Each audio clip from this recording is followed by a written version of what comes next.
क्या कोई सैनिक मृत्यु पश्चात भी अपनी ड्यूटी कर सकता है? क्या किसी मृत सैनिक की आत्मा अपना कर्तव्य निभाते हुए देश की सीमा की रक्षा कर सकती है?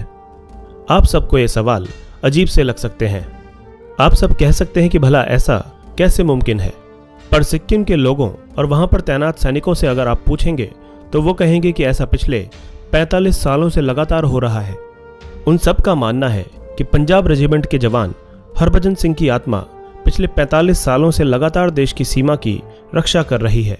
सैनिकों का कहना है कि हरभजन सिंह की आत्मा चीन की तरफ से होने वाले हर खतरे के बारे में पहले ही उन्हें आगाह कर देती है, और यदि भारतीय सैनिकों को चीन के सैनिकों की कोई भी मूवमेंट पसंद नहीं आती तो उसके बारे में वो चीन के सैनिकों को पहले ही बता देते हैं, ताकि बात ज्यादा ना बिगड़े और मिलजुल कर बातचीत से उसका हल निकाला जा सके।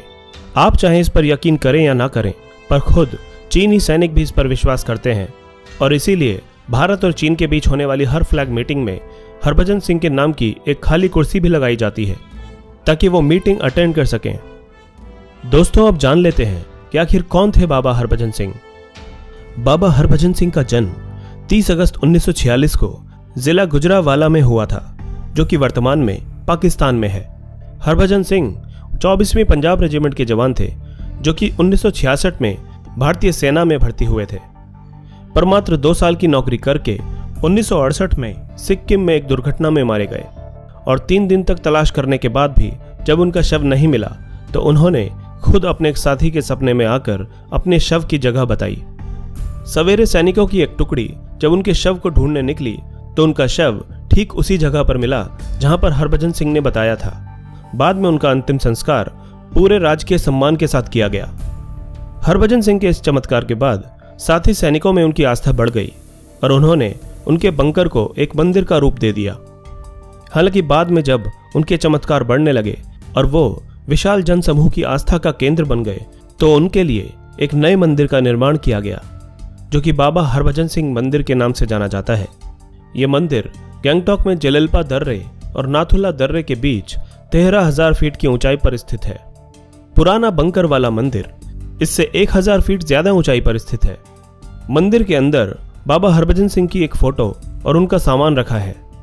बाबा हरभजन सिंह अपनी मृत्यु के बाद से लगातार आज भी अपनी ड्यूटी देते आ रहे हैं।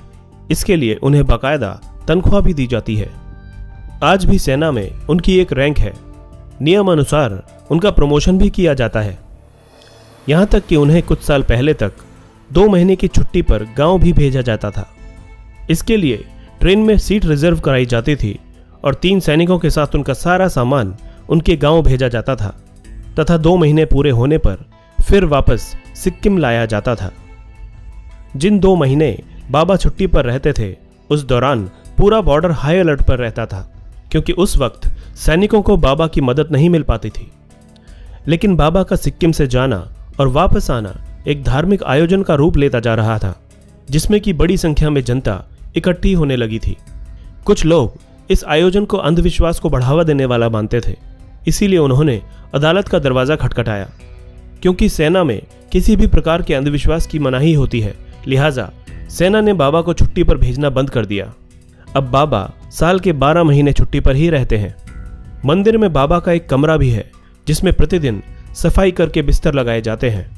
बाबा की सेना की वर्दी और जूते रखे जाते हैं।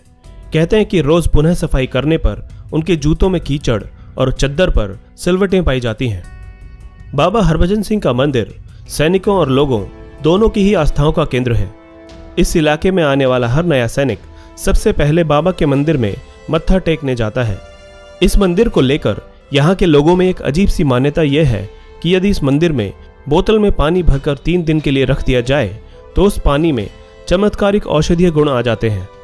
इस पानी को पीने से लोगों के रोग मिट जाते हैं। इसीलिए इस मंदिर में नाम लिखी हुई बोतलों का अंबार लगा रहता है। यह पानी 21 दिन के अंदर प्रयोग में लाया जाता है और इस दौरान मांसाहार और शराब का सेवन निषेध होता है। दोस्तों, इसी तरह की इंटरेस्टिंग और इन्फॉर्मेटिव वीडियोस देखने के लिए हमारे चैनल हिस्टोरिक हिंदी को आज ही सब्सक्राइब करें और बेल आइकन को दबाना ना भूलें।